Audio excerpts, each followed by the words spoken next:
오늘 본문 저희가 22절부터 26절까지 읽긴 했지만 제가 34절까지의 내용을 다룰 것이기 때문에 혹시 성경책 가지고 계신 분들은 펴놓으신 상태에서 말씀을 들으시면 도움이 되실 것 같습니다. 여러분, 성경이 우리의 신앙을 설명하고 비유할 때 여러 가지 비유가 있겠지만 그중 하나가 무엇이냐면 신앙은 한마디로 보는 것입니다. 신앙을 보는 것으로 항상 비유합니다. 요한복음 3장 3절에 보시면 예수님께서 니고데모라는 사람하고 대화를 하시면서 이런 말씀을 하십니다. 요한복음 3장 3절 자막 띄워주세요. 예수님 이런 말씀하시죠. 진실로 진실로 내게 이르노니 사람이 거듭나지 아니하면 하나님의 나라를 볼 수 없느니라. 신앙이라는 것은 여러분 영적으로 우리가 새롭게 태어나서 못 보던 것을 그동안 육적인 눈으로는 전혀 보지 못했던 그 하나님의 나라를 영적인 눈으로 보게 되는 것을 뜻하는 것입니다. 그 하나님의 다스림, 세상의 그 어떤 가치와도 비교할 수 없는 그 하나님 나라의 가치를 보게 되었기 때문에 그것을 본 사람은 다르게 살아갈 수밖에 없는 것입니다. 예수님이 천국 그 비유 중에 천국은 마치 밭에 감추인 보화와 같다, 그 보화를 발견한 사람과 같다 말씀하셨죠. 그것을 본 사람은 그냥 똑같이 살아갈 수 없다라는 것입니다. 그 보화를 받기 때문에 다르게 살아간다는 것이죠. 신앙은 이렇게 영적인 눈, 영안이 열려서 모든 것을 새롭게 보기 시작하는 것이 바로 신앙입니다. 오늘 저는 여러분과 함께 영적인 눈이 열린다라는 것이 무엇인지, 그리고 우리가 그렇게 영적인 눈이 열려서 결국 우리가 무엇을 바라보아야 하는지에 대해서 함께 말씀을 통해 나누었으면 좋겠습니다. 특별히 하나님의 인도하심이 정말 필요한 우리 교회의 상황 가운데 우리 영적인 눈이 더욱더 열려지고 영적으로 분별하면서 하나님의 선하신 인도하심을 잘 받을 수 있기를 소망하는 마음으로 오늘 말씀을 나누도록 하겠습니다. 오늘 저희가 읽은 본문의 이 내용은요, 예수님께서 맹인 한 사람의 눈을 뜨게 해주시는, 치유해주시는 그런 사건입니다. 이 본문 말고도, 이 사건 말고도 예수님이 맹인을 치료하는 사건은 또 여러 군데 있죠. 이 사건 같은 경우 조금 특이한 점이 있습니다. 여러분 읽으시면서 어떤 점이 특이하게 느껴지셨습니까? 예수님이 눈에 침을 뱉는 부분 조금 더럽게 침을 뱉으실까? 이렇게 느껴지시죠? 우리가 침을 사용하는 경우가 저희는 딱 한 번 있는 것 같습니다. 모기에 물렸을 때 우리가 침을 바르고, 특별히 우리는 신앙을 가졌기 때문에 십자가를 꼭 이렇게 그려줘야 되죠. 효능이 있을까요? 없을까요? 믿음대로 될지어다. 특이한 점은 이 오늘 사건에서 정말 특이한 점은 무엇이냐면 맹인이 눈이 고쳐지긴 고쳐졌지만 두 단계에 걸쳐서 고쳐졌다는 부분입니다. 한 번에 안 고쳐지고요, 두 단계에 걸쳐서 고쳐졌습니다. 그래서 처음에 예수님이 눈에 침을 뱉으시고 그에게 안수하신 다음에 이렇게 물으십니다. 무엇이 보이느냐? 그래서 맹인이 이렇게 대답하죠. 사람들이 보입니다. 근데 나무 같은 것들이 걸어가는 것을 내가 봅니다. 이렇게 대답합니다. 이 무슨 말이죠? 보이긴 보이는데 제대로 또렷하게 보이진 않는 것입니다. 사람이 나무처럼 형체만 보이는 것이죠. 마치 시력이 안 좋은 사람이 보는 것처럼 그렇게 보였던 것입니다. 제가 시력이 안 좋은데요. 그래서 제가 안경을 이렇게 벗으면 여러분의 형체만 보이고 여러분의 표정이 전혀 보이지 않습니다. 여러분이 웃으시는지 전혀 보이지 않지만 안경을 써야만 여러분의 얼굴이, 아름다우신 얼굴이 똑바로 이제 보이게 되는 것이죠. 자, 맹인이 예수님의 강력한 침세례와 안수까지 받았음에도 불구하고 눈이 제대로 떠지지 않았습니다. 그래서 예수님이 다시 눈에다가 직접 안수하셨다고 합니다. 역시 안수는 그 부위에다 대고 해야 되는 것일까요? 그렇게 했더니 어떻게 되죠? 완전히 떠집니다. 이제 주목하여 보더니 모든 것을 밝히 보는지라, 이렇게 되어 있습니다. 여러분, 여기에서 우리에게 주어지는 중요한 질문은 이것입니다. 도대체 왜 예수님이 이 맹인을 단번에 고치지 못하셨을까?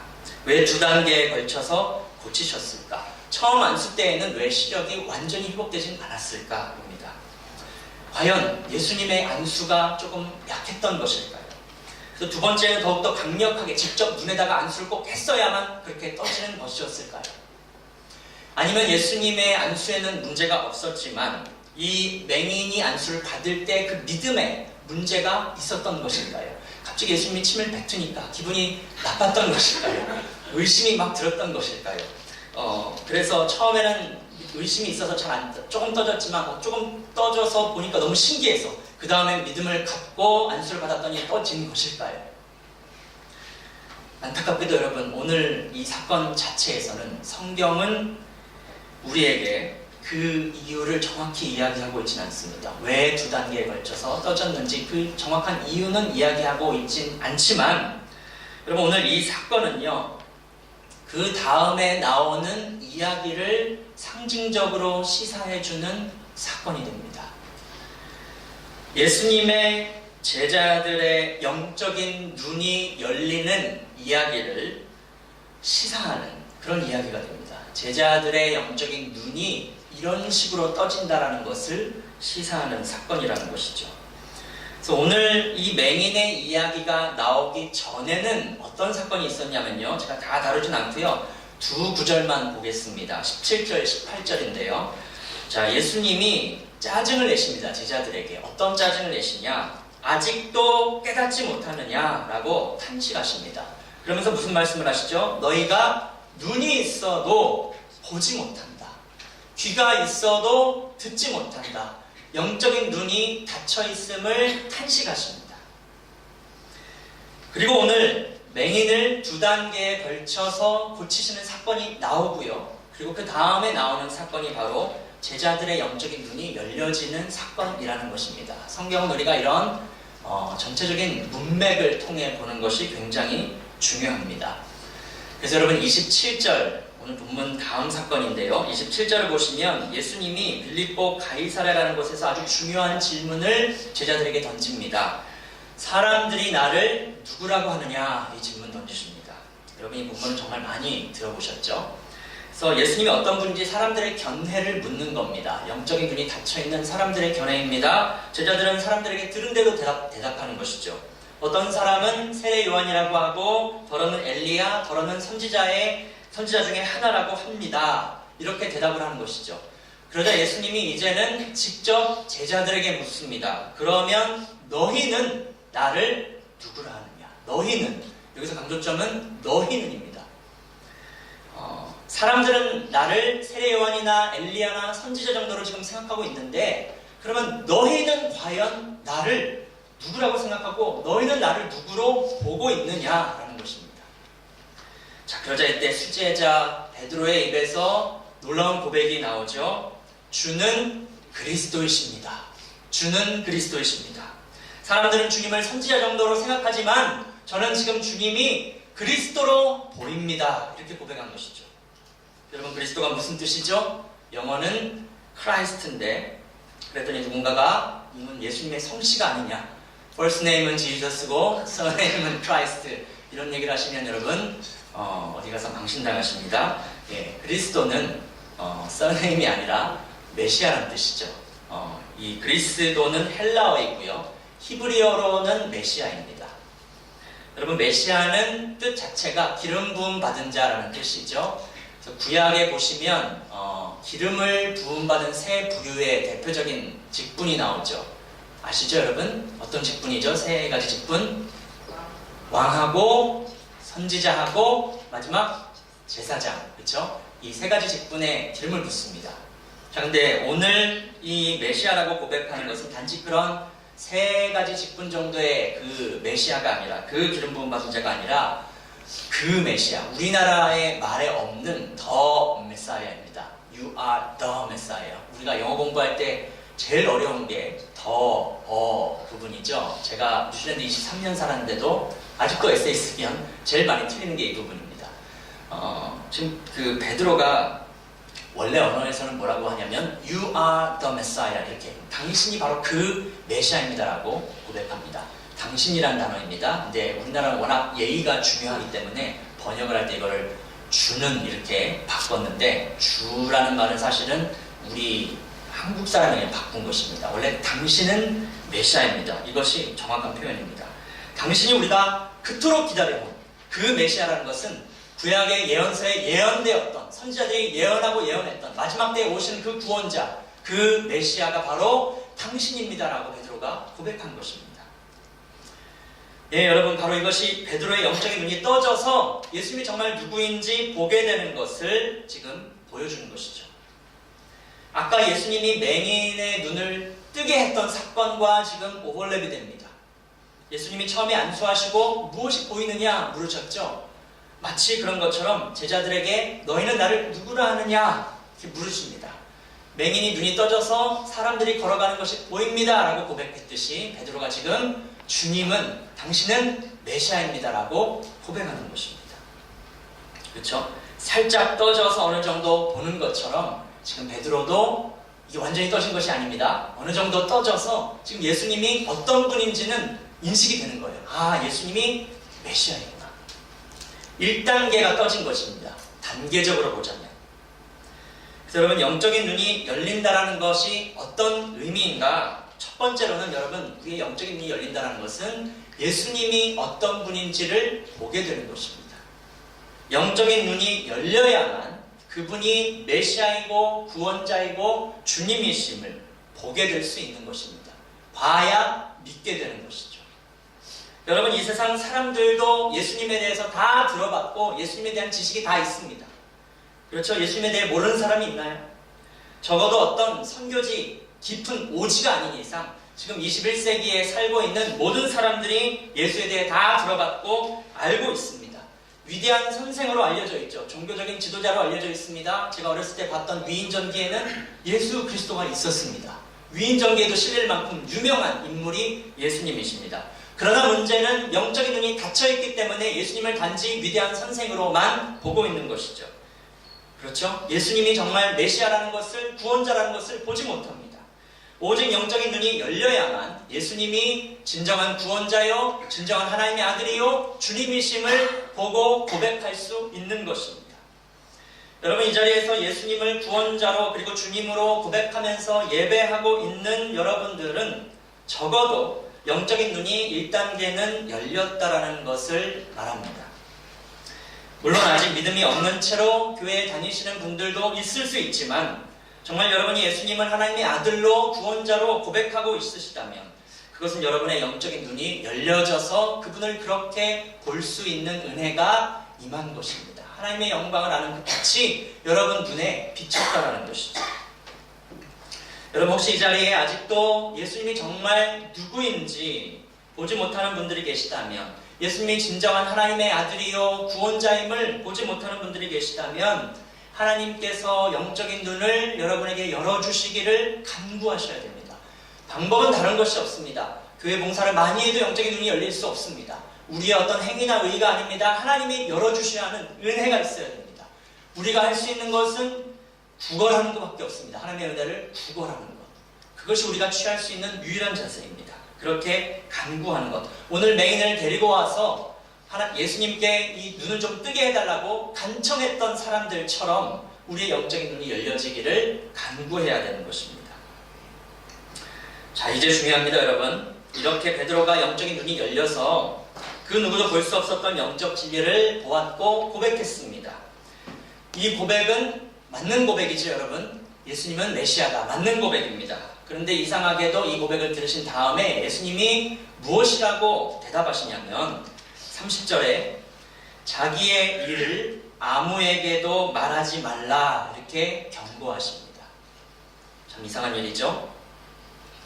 여러분, 마가복음을 보통 그 구조를 전반부와 후반부로 나누는데요. 8장 26절까지가 전반부이고 8장 27절부터가 후반부입니다. 그러니까 저희가 지금 다루는 본문은 전반부, 후반부가 다 걸쳐 있는 거예요. 베드로가 이 고백이 있기 전까지, 그러니까 전반부에, 마가복음 전반부에 예수님의 주된 사역은 무엇이었냐? 여러분, 복음서를 항상 읽으시면 초반부에 무엇이 많이 나오냐면 예수님의 기적들이 많이 나옵니다. 치유하시고 귀신 쫓아내시고 여러 가지 어떤 기적을 베푸시는 그런 일들을 우리가 볼 수 있는데요. 예수님은 그런 기적 자체에 사실은 목적을 주지 않으셨습니다. 이 기적은 하나의 표적입니다. 예수님이 정말 누구시냐, 어떤 분이시냐라는 것을 보여주는 하나의 사인인 것이죠. 그래서 예수님은 아무 기적이나 일으키지 않으시고요. 언제나 구약 예언서에 예언되었던 그러한 일들을 기적적으로 성취해내시는 것입니다. 이러한 기적들을 통해서 무엇을 깨닫기 원하시는 걸까요? 예수님이 바로 선지서에 약속된 메시아다라는 것을 깨닫게 원하셨던 거예요.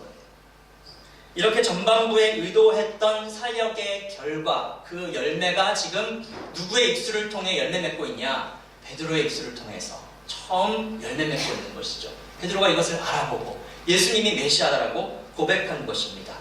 그런데 도대체 왜 이 고백이 나왔음에도, 예수님이 의도하셨던 고백이 나왔음에도 왜 예수님은 이것을 알리지 말라고 경고하셨을까요?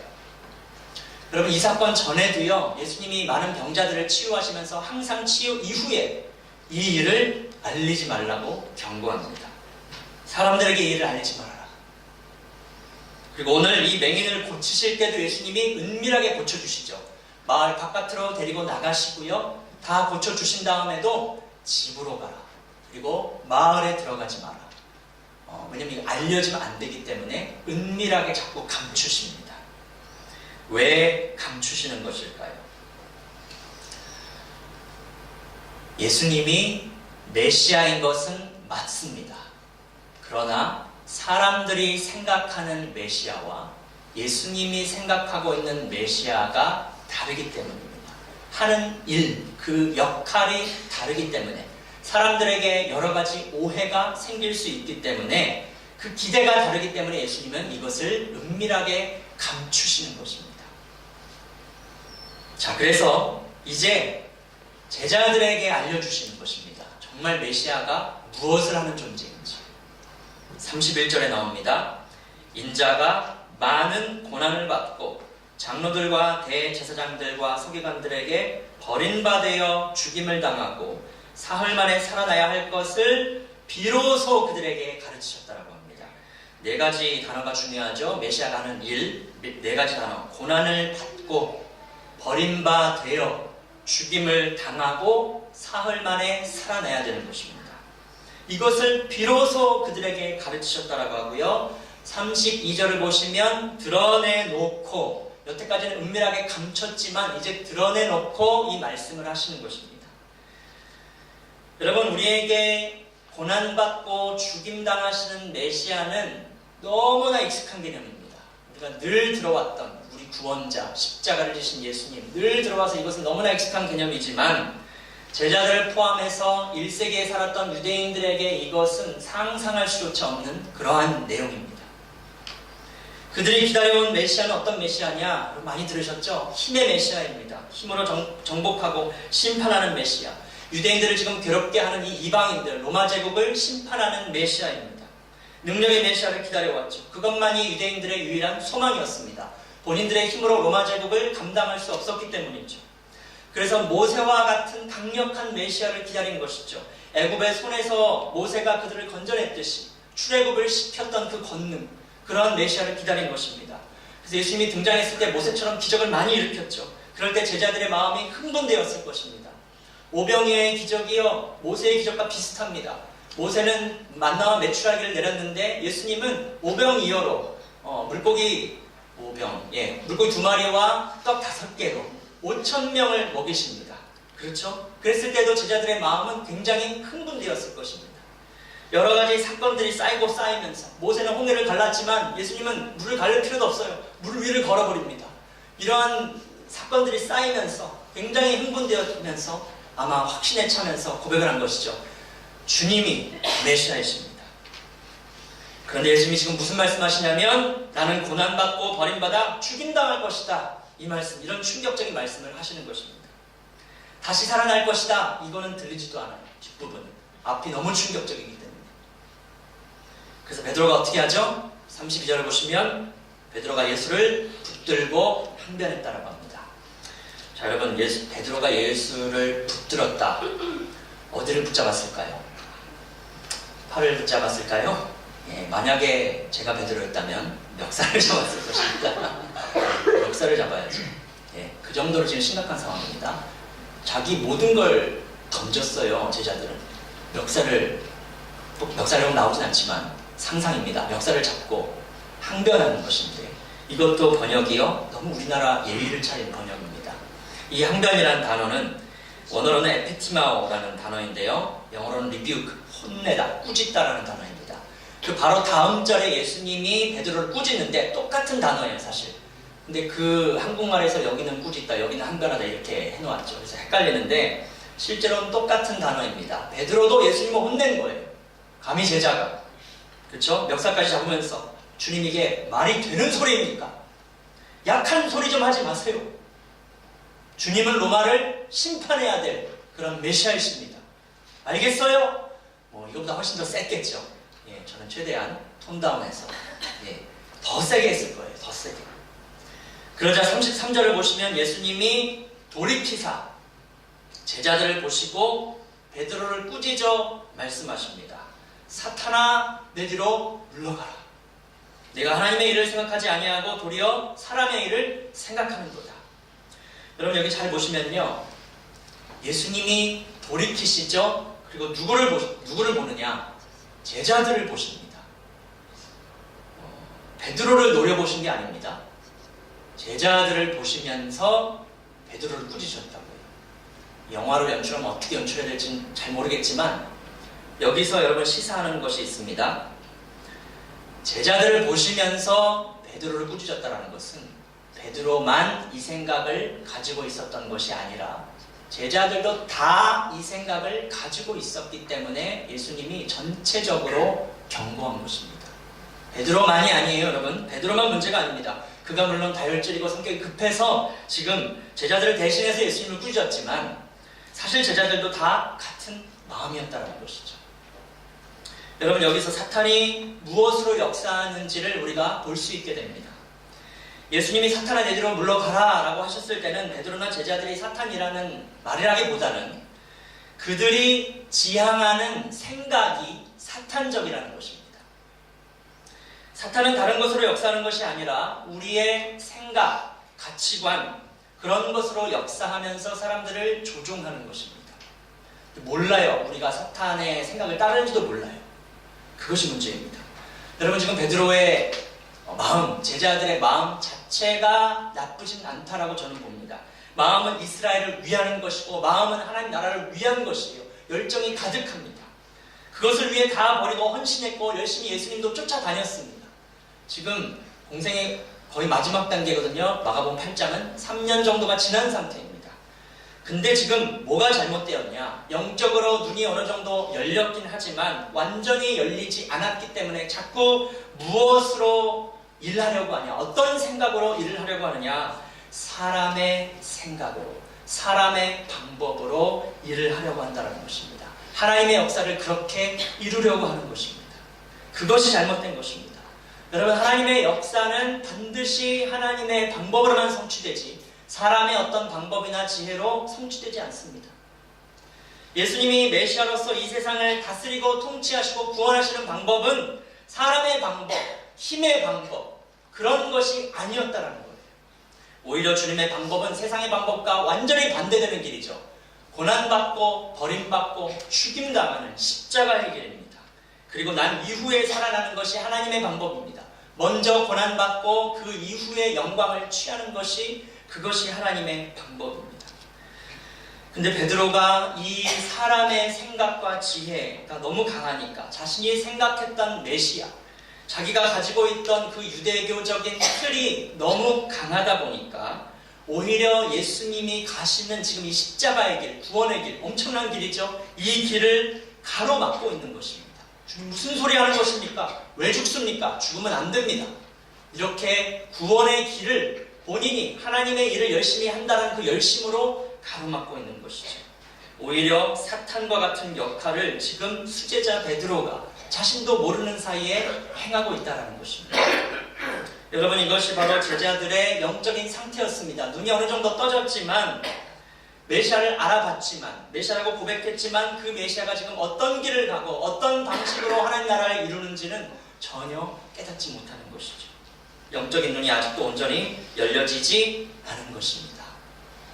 여러분, 그렇기 때문에 영적인 눈이 정말 완전히 열려진다는 것은 무엇이냐? 이것이 첫 번째 진리보다 더 중요한 진리인데요. 하나님의 일에 대한 눈이 열려져야 되는 것입니다. 세상의 방법이 아니라 하나님의 방법에 대한 눈이 열려지는 것입니다. 하나님의 방법이 무엇이죠? 높아지고 강해지는 그러한 다스림이 아니라 낮아지고 섬기는 다스림, 고난받는 다스림, 십자가의 도, 십자가의 길이 보여야 되는 것입니다.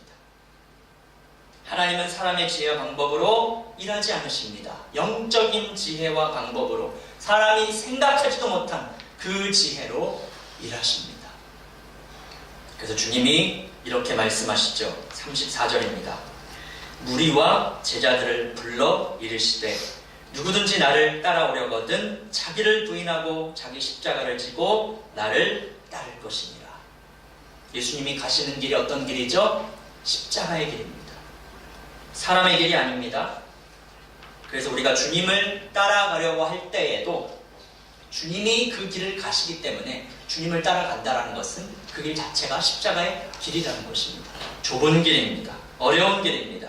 그래서 우리가 주님을 따르기 위해서는 자기를 부인하고 자기 십자가를 지는 것이 필요한 것입니다. 이것에 대한 영적인 눈이 열려져야 됩니다. 구원은 십자가로 받고 내가 살아가는 방식, 세상적으로 산다. 교회를 섬기는 방식, 세상의 지혜로 한다. 여러분, 거기에는 하나님의 인도하심이 없습니다. 있을 수가 없는 거예요. 하나님 그렇게 일하지 않으십니다. 교회가 그 길로 가면 망하는 거예요. 우리는 구원도 십자가의 도로 받는 것이고 사는 방식도 십자가의 도로 사는 것이고 하나님의 나라를 세워가는 방식도 십자가의 도로 세워가는 것입니다. 그래서 이제 마가복음 후반부로 넘어가서부터 예수님이 중점적으로 하는 사역은 무엇이냐? 치유와 기적이 많이 나오진 않습니다. 이제 중점적인 예수님의 사역은 제자들을 가르치시는데 무엇을 가르치시냐? 이 하나님 나라의 원리를 가르치십니다. 제자도를 가르치시고 십자가의 도를 가르치십니다. 제자들아, 높아지는 게 아니다. 낮아지는 것이다. 그것을 가르치십니다. 근데 제자들은 계속해서 깨닫지 못합니다. 영적으로 계속해서 열리질 않아요. 그러니까 서로 자리다툼하죠. 세력싸움하죠. 요한과 야고보는 정말 야비하게 어머니를 시켜서 예수님에게 로비를 하죠. 이런 일들을 계속 합니다. 그럼에도 불구하고 주님은 계속해서 제자들에게 이 원리를 설명하고 또 설명해 주십니다. 나중에서야 예수님이 죽고 부활하신 후에 성령이 임하고 나서야 제자들의 영적인 눈이 완전히 열려지게 됩니다. 정말 오랜 시간이 걸리고 정말 힘든 과정을 통과한 것이죠. 여러분, 우리의 영적인 눈이 1단계까지는 잘 떠지는데 그 다음 단계가 쉽지가 않습니다. 예수님 눈을 여시는데 상당한 시간이 걸리셨어요. 여러분, 그렇기 때문에 우리도 오늘 이 제자들과 같이 영적인 눈이 완전히 열리지 않은 상태에서 베드로와 같은 오류, 제자들과 같은 오류를 충분히 범할 수 있는 거예요. 교회를 세워가고자 할 때에, 하나님 나라를 세워가고자 할 때에 우리 마음의 동기는 대부분 선한 것일 수 있다고 저는 생각합니다. 물론 인간적인 욕심이 개입될 수도 있겠죠. 그러나 그럼에도 불구하고 우리가 다 교회를 위해서 하는 것이고 하나님 나라를 위해서 하는 것이잖아요. 그렇게 헌신하는 것입니다. 그렇죠? 교역자 외에 누가 돈 받으면서 하는 사람 없잖아요. 다 교회를 위하고 하나님 나라를 위해서 하는 것인데 때로는 문제는 뭐냐면 그 열정과 헌신은 잘못되지 않을 수 있지만 그 안에 있는 생각과 방법이 잘못될 수 있다는 것입니다. 자기중심적인 생각, 내 안에 있는 어떤 욕심, 내가 가지고 있는 틀, 내가 가지고 있는 세상적인 생각과 가치관이 그대로 막 들어오는 거예요. 교회는 이래야 하고 목사는 이래야 하고 교회는 이렇게 해야 잘 되는 거다. 이런 세상적인 생각으로 우리가 막 세워갈 수 있는 거예요. 충분히 다 그렇습니다. 저도 그렇고 모두가 다 가진 문제입니다. 본인은 하나님의 일을 한다고 하지만 사람의 일을 행할 수 있는 것이고 하나님의 일을 사탄과 같이 적극적으로 방해하는 자리에도 우리가 설 수도 있게 되는 것입니다. 여러분, 그렇기 때문에 교회를 섬기고 하나님 나라를 위해 섬길 때는 우리가 이런 오류가 없도록 정말 조심해야 됩니다. 나의 세상적인 지혜나 생각이 사람들이 보기에 지혜로워 보일 수 있지만 하나님 보시기에 정말 미련하고 위험한 그런 생각과 지혜가 될 수도 있는 것입니다. 모든 세상적인 지혜나 방법을 우리가 다 무시하자는 것이 아닙니다. 그러나 근본적으로 교회는 하나님의 지혜가 성경적인 가치관이 더 지배적으로 이끌고 가야만 그래야 영적인 공동체는 살아갈 수 있는 것입니다. 여러분, 오늘날 이 시대를 지배하는 사상 아주 밑바닥에 있습니다. 우리가 잘 인식을 못해요. 이 빙산의 일각이라고 하죠. 겉으로 드러난 것은 우리가 잘 분별이 돼요. 그래서 교회가 그동안 자유주의 신학이니 이런 것들은 다 잘 쳐냈습니다. 이제 밑에 숨어 들어오는 것들에 완전히 다 지배당했어요. 그것이 어떤 돈과 자본주의와 이런 것들인데 대표적으로 소비주의라고 할 수 있습니다. 컨슈머리즘 들어보셨나요, 여러분? 소비주의 처음 들어보시나요? 여러분이 인식하지 못하시던 여러분의 생각과 사상을 이 소비주의가 굉장히 많이 지배하고 있습니다. 우리 모두가 여기에 영향을 받고 있어요. 그래서 모든 것을 어떻게 생각하냐? 소비자 중심적으로 생각합니다. 세상이 그렇게 돌아가고 있기 때문에. 그래서 교회도 그 가치관을 가지고 생각을 하는 것이죠. 이 소비주의 사상에서 좋은 교회는 어떤 교회일까요? 성경의 사상은 중요하지 않습니다. 이 소비주의 사상에서 중요한 좋은 교회는 영적인 서비스를 잘 제공하는 좋은 퀄리티로, 양질의 퀄리티로 이런 영적인 서비스를 잘 제공하는 교회가 좋은 교회입니다. 그래서 내가 그 교회에 가면 구입할 수 있는 영적인 상품이 많은 교회, 만족할 수 있는 영적인 상품이 많은 교회가 현대인들이 생각하는 좋은 교회예요. 많은 것들이 잘 갖춰져 있는 쇼핑몰과 같은 그런 교회입니다. 다양한 프로그램과 활동이 있는 그런 교회죠.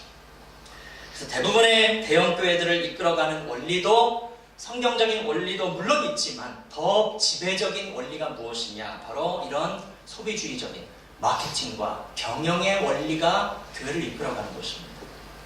이런 교회에서는 어떤 목회자가 필요할까요? 성경도 잘 가르치면 좋지만 더 중요한 능력은 경영의 능력입니다. 경영. 그래서 교회사 2000년 역사 속에 단 한 번도 등장하지 않았던 목회자 유형이 등장하는데요. 그것이 바로 20세기 말부터 등장한 목회자 유형, CEO 스타일의 목회자입니다.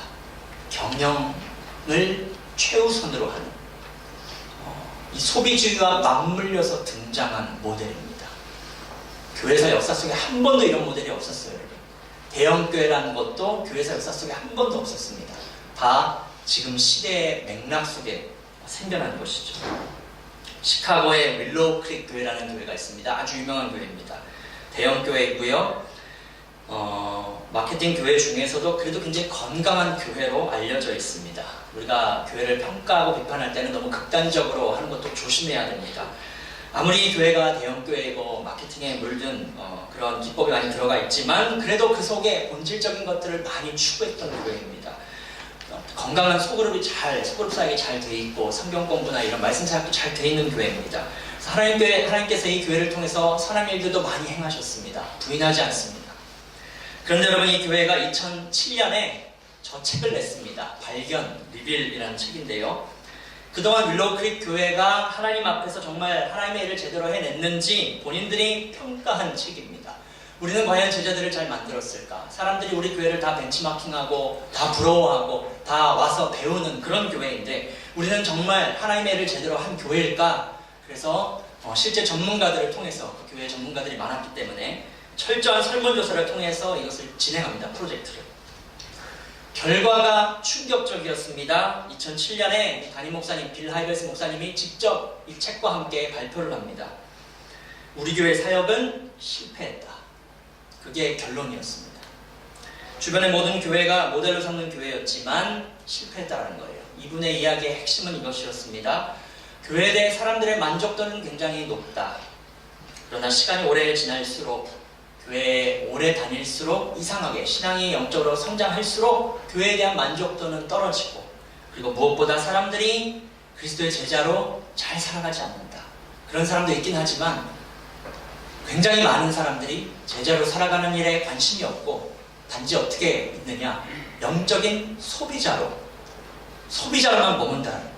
이런 사람들은 다른 교회도 못 갑니다. 왜냐하면 다른 교회의 퀄리티가, 서비스의 질이 너무 처지기 때문에. 그러니까 그 교회에만 계속 머물러 있으면서 그 서비스만 계속 받고 계속 소비하는 것이죠. 컨슘만 하는 겁니다. 컨슈머. 여러분, 목회자를 찾을 때도 우리가 소비주의적인 가치관으로 세상의 방법대로 찾게 될 수 있습니다. 지나치게 스펙이나 능력 위주로만 검토하는 것이죠. 저 목사님이 과연 우리를 만족시킬 수 있을까? 이것이 가장 중요한 평가 기준이 됩니다. 저 목사님이 우리 교회를 성공적인 교회로 이끌 수 있는 리더십이 있는가? 경영 능력이 있는가? 마치 회사에서 좋은 인재를 구하듯 그런 가치관만을 가지고 목회자를 찾고 평가하는 것이죠.